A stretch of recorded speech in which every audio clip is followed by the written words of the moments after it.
अस्सलाम वालेकुम स्टूडेंट्स, कैसे हैं आप? उम्मीद करती हूँ कि आप सब ठीक होंगे, खैरियत से होंगे।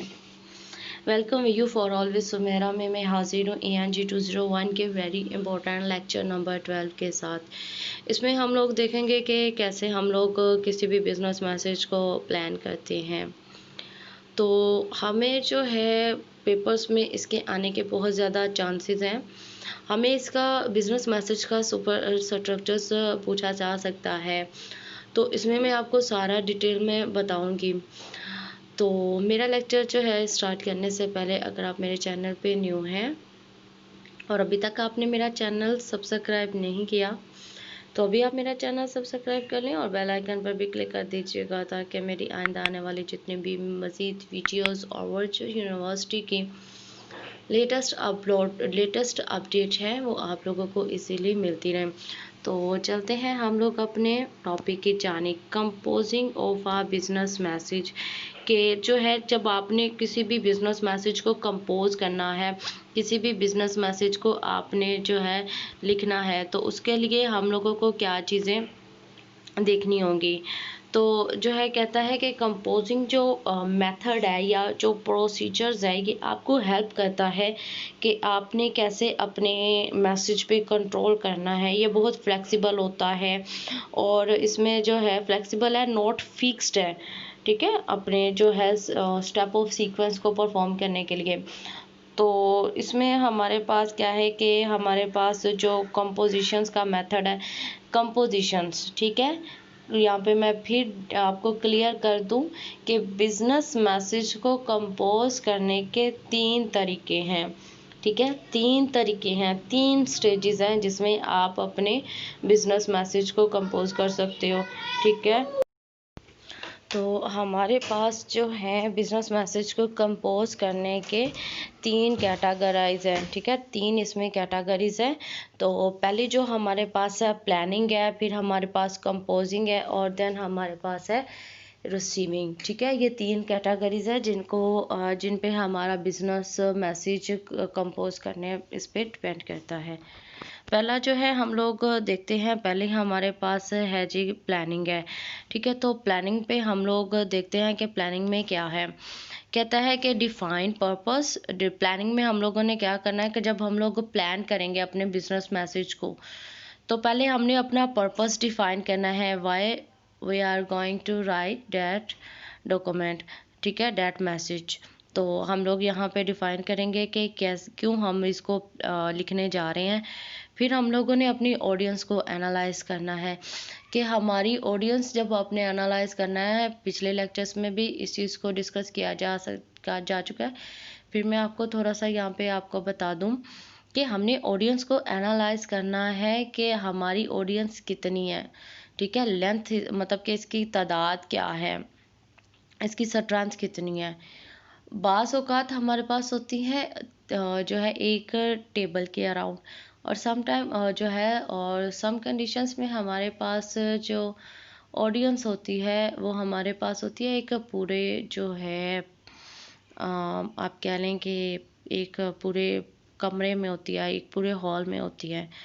और दूसरा ये कि हमारी ऑडियंस बाज़ टाइम होती है शार्प होती है और सम टाइम हमें हमारी ऑडियंस को पूरी बात सिरे से लेके जो है एंड तक समझानी होती है। तो ये हमारे पास ऑडियंस को एनालाइज करने में ये चीज़ें होती हैं। देन आपने अपना मेन आइडिया बताना है कि ये चीज़ है जिसको मैं पूरे डॉक्यूमेंट्स में डिस्कस करूँगा। फिर हम लोगों ने सिलेक्ट चैनल एंड मीडियम है। चैनल और मीडियम से मुराद क्या होता है ये आगे जाके हम लोग पढ़ेंगे इसी चैप्टर के लास्ट पे। और इसमें चैनल हमारे पास क्या होता है कि किस वे से हम लोग अपनी ऑडियंस तक अपना मैसेज बताएंगे। आप रिटर्नली काम कर रहे हो, ओरली काम कर रहे हो, इलेक्ट्रॉनिकली आप काम कर रहे हो। नेक्स्ट जो चीज़ है हमारे पास वो हमारे पास है कंपोजिंग मैसेज। ठीक है, कि आपके मैसेज को आपने कैसे कंपोज करना है, कैसे आपने मैसेज को ऑर्गेनाइज करना है। आप ऑर्गेनाइज करने में आप लोग अपनी जो है असाइनमेंट्स हैं वो आप ऑर्गेनाइज करते हो कि कैसे जो है आपने अपने जो है मेन चीज़ को कैसे जो है टॉप पे रखना है। अगर आपने इसको टॉप पे रखना है तो आप आया इसको सेंटर में रखोगे, लेफ्ट में रखोगे, ये सारा आप इसमें करोगे। अच्छा जी, देन हमारे पास जो चीज़ आती है वो हमारे पास है रिसीविंग। तो रिसीविंग से मुराद क्या है कि हमने अपने मैसेज को एडिट करना है। आपने कोई चीज़ रिसीव की है, आप एक चीज़ बना चुके हो, उसमें आपको फॉल्ट आ गया है या उसमें आपको क्लेम कर दिया गया है, then you have to edit your message. आपने अपने मैसेज को रीराइट करना है, अपने मैसेज को प्रोड्यूस करना है और उसको प्रूफ करना है। कुछ हमें गाइडलाइंस दी गई है, ठीक है जी। गाइडलाइंस हम लोग देखते हैं कि जब हम लोगों ने अपना मैसेज ऑर्गेनाइज करना है तो देन हमने किस चीज़ों को फॉलो करना है। तो कहता है कि आप जो है अपने मैसेज में जो भी मतलब कि चीज़ें हैं उसको अच्छे से अपनी स्किल्स को पहले फर्स्ट ऑफ ऑल आप अपनी स्किल्स को शार्प करें, ठीक है। तो जब आप तब तक कम्युनिकेट नहीं कर सकते जब तक आप में खुद में स्किल्स नहीं होंगे।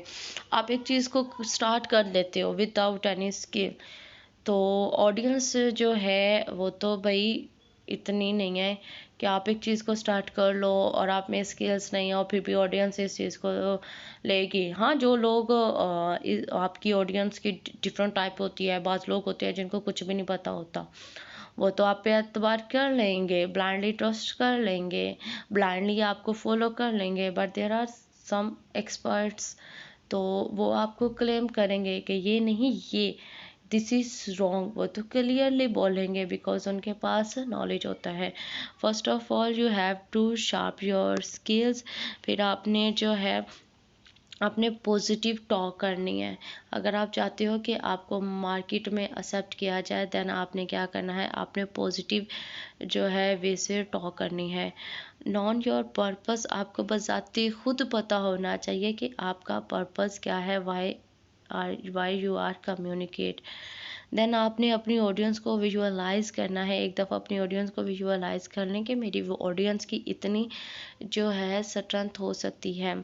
क्रिएट प्रोडक्टिव इन्वायरमेंट, देन आपने एक ऐसा इन्वायरमेंट जो है बनाना है जिसमें आप प्रोडक्शंस हो, ठीक है, जिसमें आपके जो चीज़ें हैं उसको मज़ीद बढ़ने का चांसेस बने। और फिर आप क्या कहता है लास्ट पे आप एक आउटलाइन बना लो, ठीक है। आउटलाइन बनाने के बाद क्या है कि जस्ट आपने स्टार्ट करना है, फिर मिडल पे लिखो और फिर उस चीज़ को ख़त्म करने की कोशिश करो। नेक्स्ट हमारे पास ये कुछ हमें टर्म्स बताई जा रही हैं कि जब हमने अपने बिजनेस को लिखना है। नेक्स्ट हमारे पास क्या है, टेक्नोलॉजीज़ में हमारे पास क्या है कि वो कौन सा जो है तरीका है या कौन सी टेक्नोलॉजी है जिसका इस्तेमाल करते हुए आप अपने डॉक्यूमेंट्स को लिख रहे हो। There are a lot of different software जिनको हम लोग यूज़ कर सकते हैं। तो आप देखें आप कौन सी टेक्नोलॉजी यूज़ कर रहे हो, MS वर्ड है फिर या फिर आप PPT स्लाइड्स उसमें बना रहे हो। तो ये हमारे पास क्या है, ये हमारे पास टेक्नोलॉजी है। कोलैबोरेशंस में हमारे पास जो है नेक्स्ट हमारे पास जो टॉपिक है जी, नेक्स्ट हमारे पास जो टॉपिक आता है वो है कोलैबोरेशंस है। कोलैबोरेशंस में क्या है कि हमने अपनी जो है जो डॉक्यूमेंट बनाई है इसमें हम लोगों ने एक टीम वर्क करना है। तो टीम वर्क में आपने फाइनल्स जो है सब लोगों ने मिलके आपस में एफर्ट सबकी एफर्ट से मिलके जो है काम होना है। नेक्स्ट जो हमारे पास बहुत ज़्यादा जो है क्या लें इम्पोर्टेंट है जी, वो हमारे पास है जी शेड्यूल, ठीक है। शेड्यूल से बेसिकली मुराद क्या होता है, आप लोगों को आप कहीं पे भी जाएं, आप अपने पेपर को देख लें, आपको अपने पेपर को सोल्व करने का जो है टाइम ड्यूरेशन दिया गया होता है। आप उस टाइम के बाद अपने पेपर को अटेम्प्ट करने के एबल नहीं रहते हो।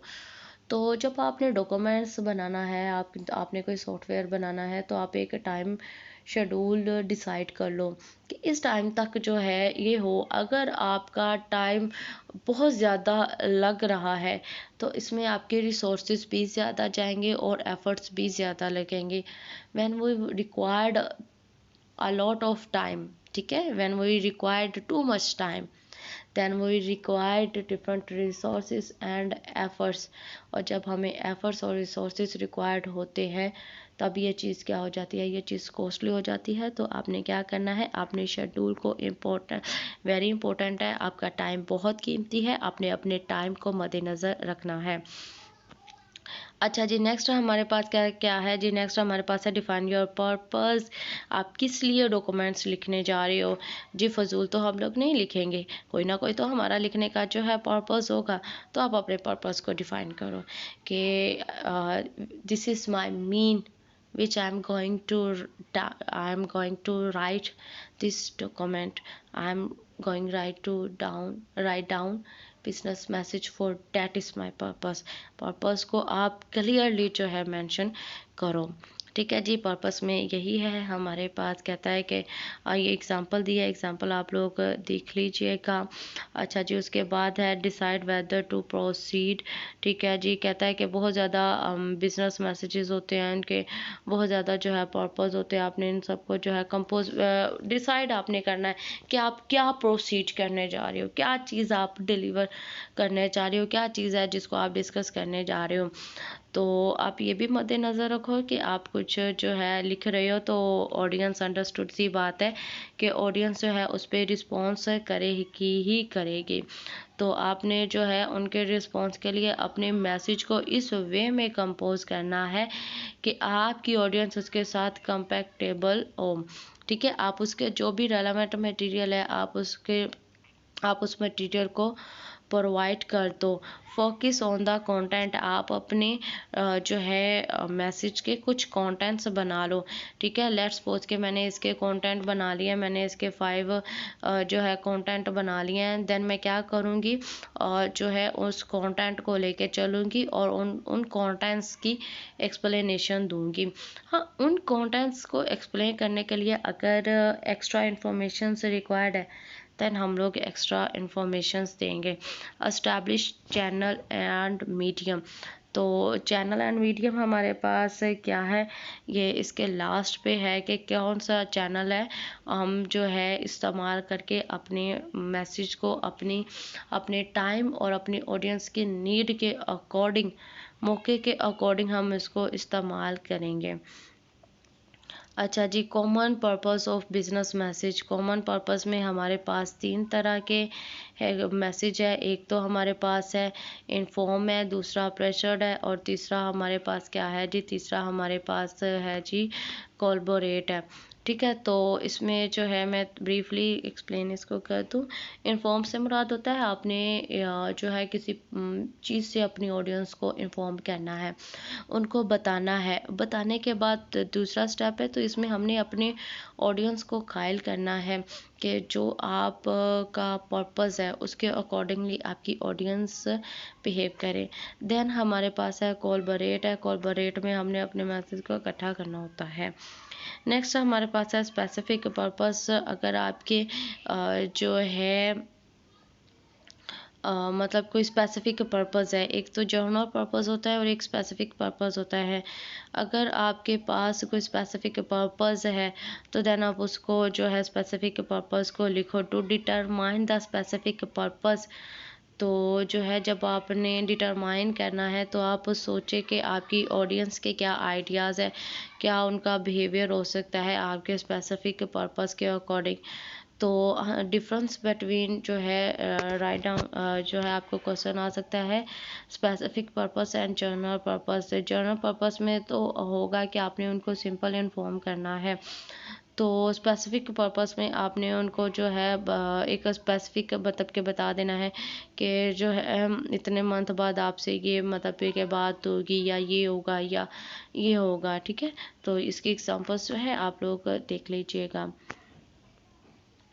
How should you test your purpose, कैसे आप अपने पर्पस को टेस्ट कर सकते हो। इसमें चूँकि हमारे पास है क्वेश्चन है तो क्वेश्चंस को मैं नहीं करती होती क्योंकि पेपर्स में इस टाइप के क्वेश्चंस के आने के चांसेस नहीं है। इसमें हमें बताया गया है कि आपने एक पर्पस डिफाइन किया है, मेन पर्पस है, स्पेसिफिक पर्पस है, जनरल पर्पस है, तो उस ये पर्पस आपका अथेंटिक है कि नहीं है, तो उसको जांचने के लिए जो है आपको कुछ टर्म्स बताई गई हैं, आप इसको देख लीजिएगा। ऑडियंस को एनालाइज करना है, पहले मैंने इस चीज़ को आपको बहुत दफ़ा बता दिया हुआ है कि ऑडियंस को एनालाइज कैसे करना है। ऑडियंस का साइज़ देखें, ऑडियंस की एबिलिटीज़ देखें, ऑडियंस का नॉलेज देखें, आइडेंटिफाई करें कि आया जो आपकी ऑडियंस है वो आपके दिए गए टॉपिक के अकॉर्डिंग जो है इससे अवेयर है या इससे बिल्कुल प्राइमरी है। अगर प्राइमरी है तो ये बिल्कुल जो है इनिशियल स्टेट पे है, और देन आपको उनको सारा डाटा जो है प्रोवाइड करना होगा।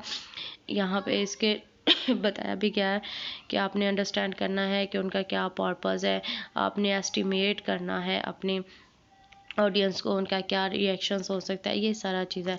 तो फिर आपने सेटिस्फाइड करना है अपनी ऑडियंस को, जो भी उनकी नीड होगी, जो भी उनको इन्फॉर्मेशन से रिक्वायर्ड होगी। आपने इसमें हमारे पास जब मैसेज लिख रहे हैं ना, तो हम लोगों ने लास्ट में भी जो है पढ़ा है कि ये रीडर्स सेंटर्ड अप्रोच होती है, कि ये रीडर सेंटर्ड होता है। हम लोग मैसेज अपने लिए नहीं लिख रहे होती हैं, ये हमारी पर्सनल डायरी की बात नहीं हो रही है। जब हम लोगों ने बिजनेस लेवल पे कम्युनिकेट करना है, जब हम लोगों ने डिफरेंट पर्पस के लिए डिफरेंट डॉक्यूमेंट्स लिखने हैं, देन हमें कौन कौन सी टर्म्स है, कौन कौन से इम्पोर्टेंट पॉइंट्स हैं जिनको मद्देनज़र रखते हुए अपने मैसेज को कंपोज करना है, वो सारा हमें बताया जा रहा है। डब्ल्यूज़ है, 5 Ws है, ठीक है, ये भी जो है हमने पीछे पढ़े हुए हैं।